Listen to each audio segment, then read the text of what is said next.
for Graduate Studies at Charles Darwin University.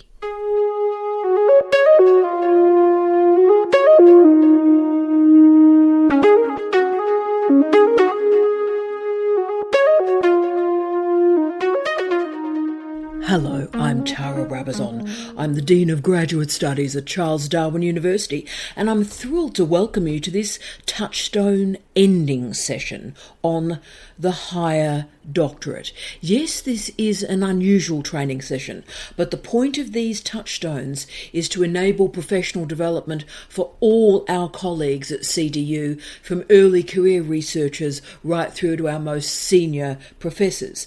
And the Higher Doctorate and the examination of a Higher Doctorate is a rare and specialist formation, and one I wanted to talk about with our senior colleagues today. So yes, our touchstone session is on the Higher Doctorate.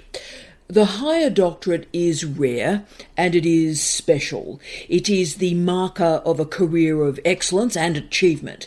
We don't offer this mode of enrolment at CDU at the moment, but you as our supervisors may examine them. So let's look at this mode of doctorate, and let's start with what they are.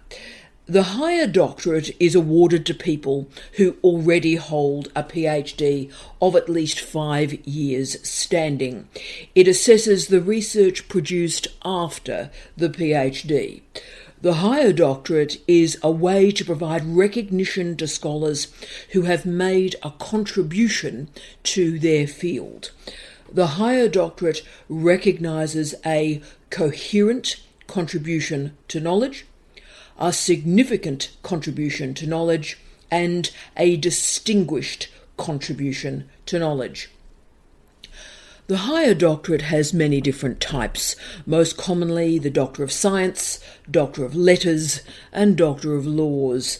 Around the world, there are a diversity of these Higher Doctorates. Besides the three most common ones I've just mentioned, it can also include a Doctor of Theology, Doctor of Music, and Doctor of Engineering. Some of the rarer ones are the Doctor of Agricultural Science and the Doctor of Veterinary Science.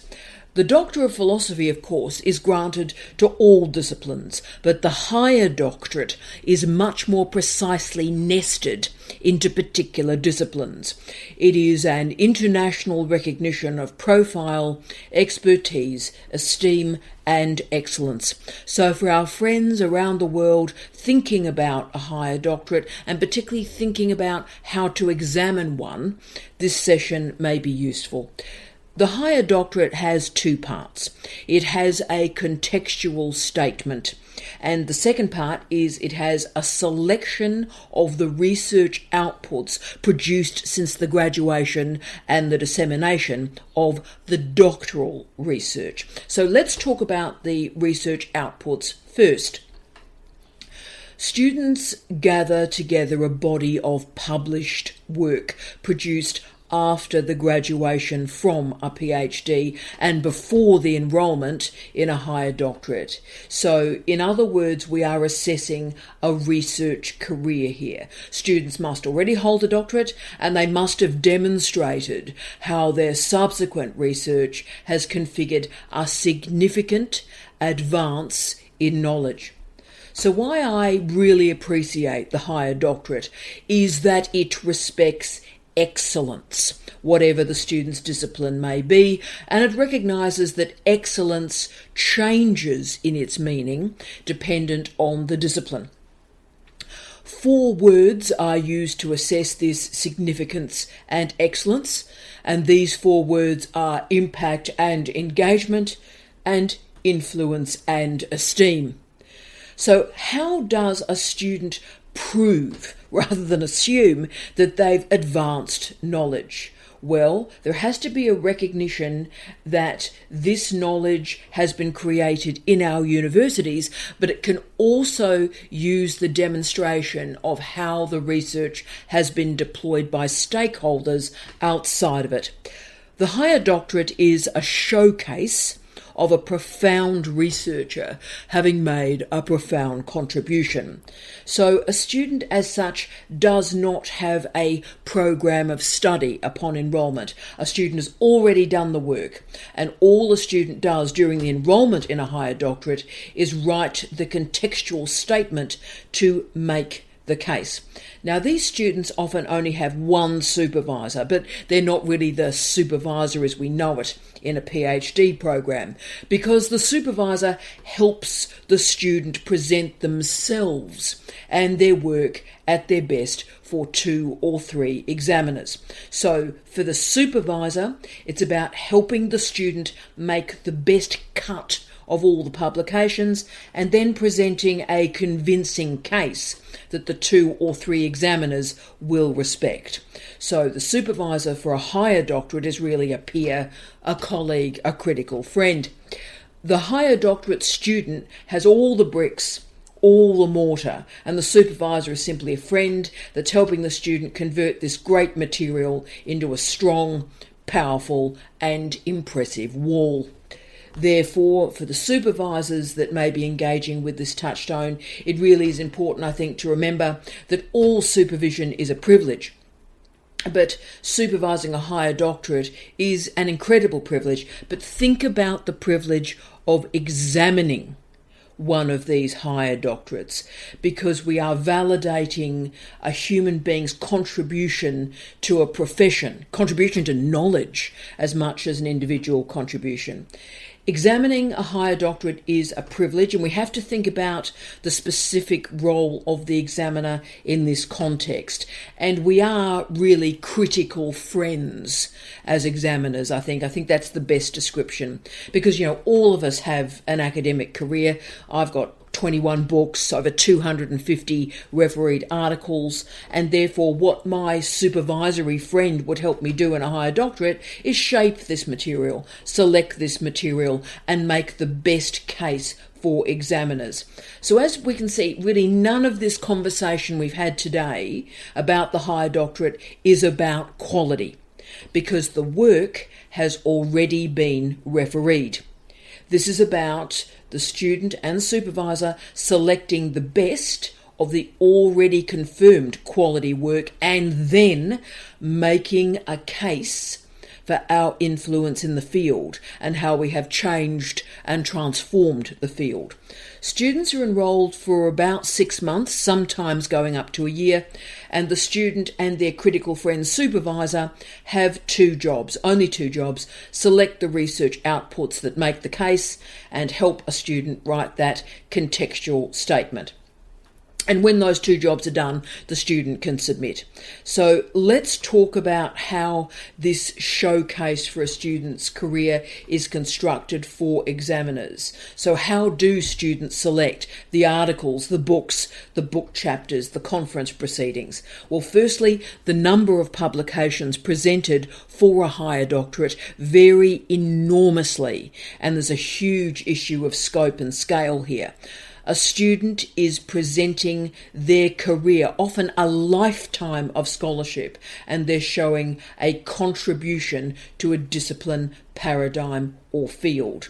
Therefore, in many ways, less is not more in this context. More is more, because it allows a student to present a convincing case. So how do we select these publications? Firstly, the research must not have been submitted in a student's PhD. And if a student had trailing articles or a book from that doctorate, then that's already been submitted as part of the PhD. So we have to, as examiners, make sure that a student has drawn a clear line under their doctorate.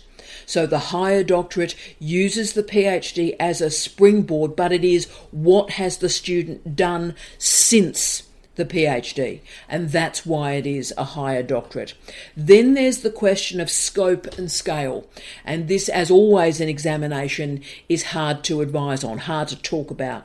But as an absolute minimum, and I mean an absolute minimum, 6 to 8 refereed articles are required. But remember, the higher doctorate is looking for a sustained contribution. One Nature paper, no matter how magnificent, is not a sustained contribution by definition. But as we all know, university life, university research outputs come in many forms. And to give you an example, if I was constructing my higher doctorate, it'd probably be composed of 12 of my 20 books, about 50 of my refereed articles, and a couple of book chapters. And to make the case, I'd probably put in some of the keynote addresses and some journalism and a few podcasts.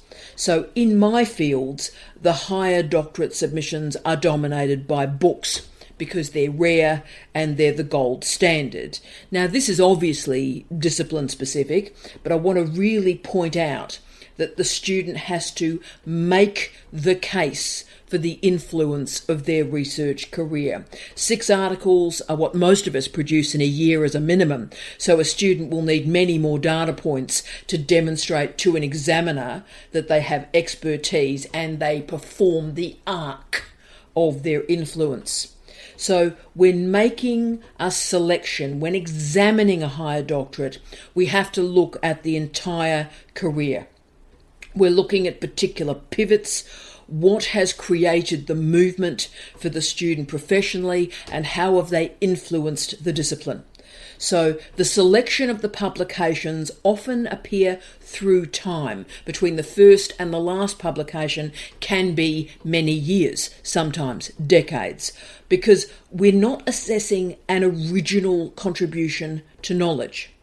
We're assessing a contribution to a discipline since the PhD.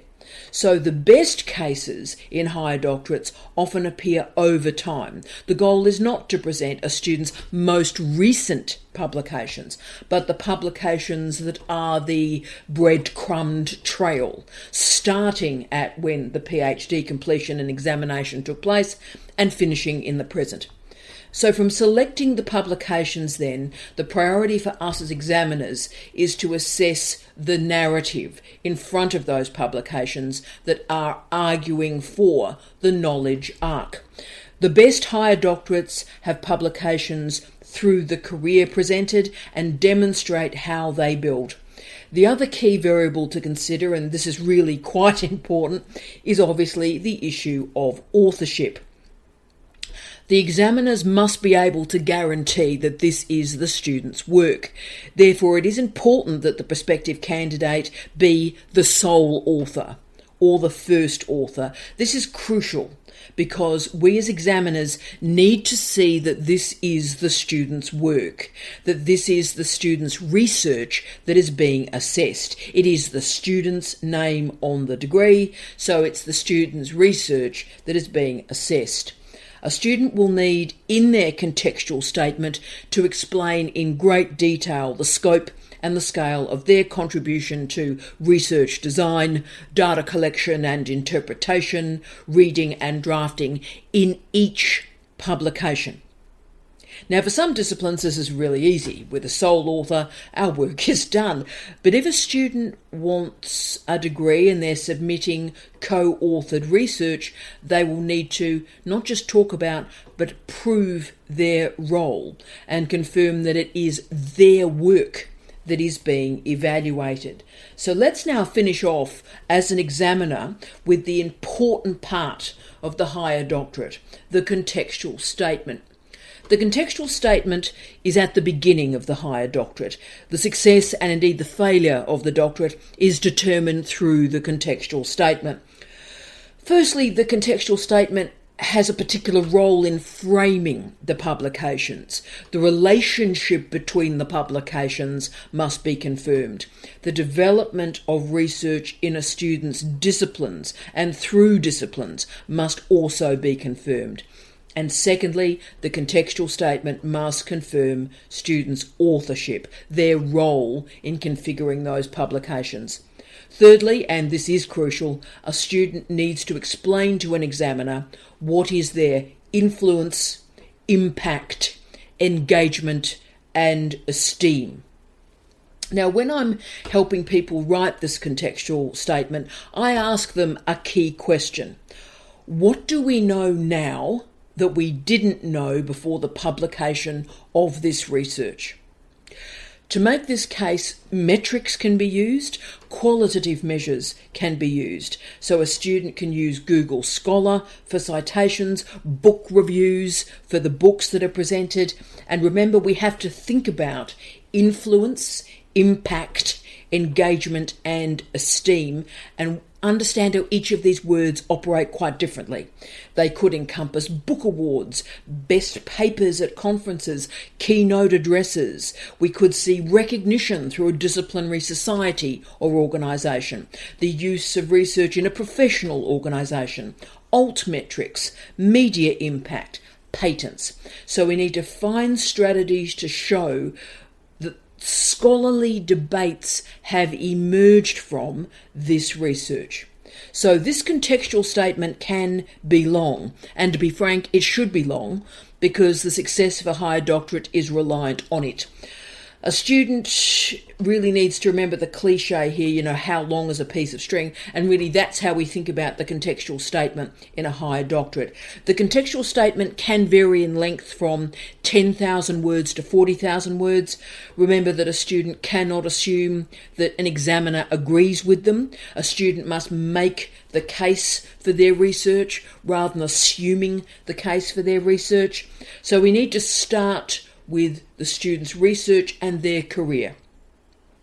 Look at the publications, verify that a student is the sole or first author here, and then explore how those publications have been clustered to show the researcher's role in advancing a discipline or a paradigm.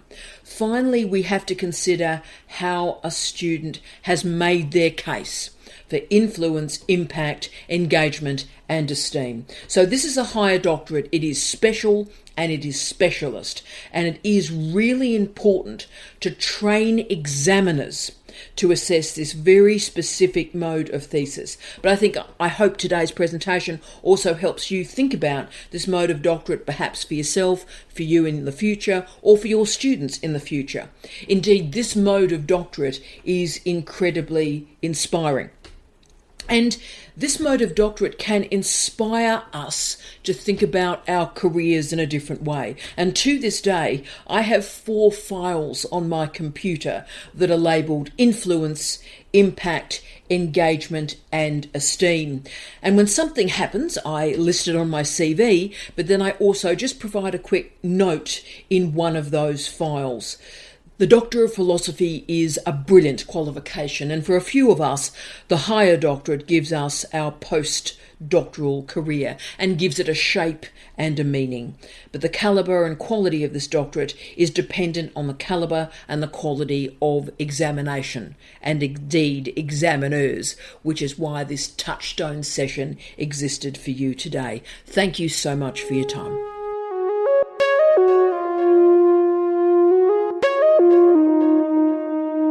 Thank you for listening to Touchstones, our professional development program for graduate studies at Charles Darwin University.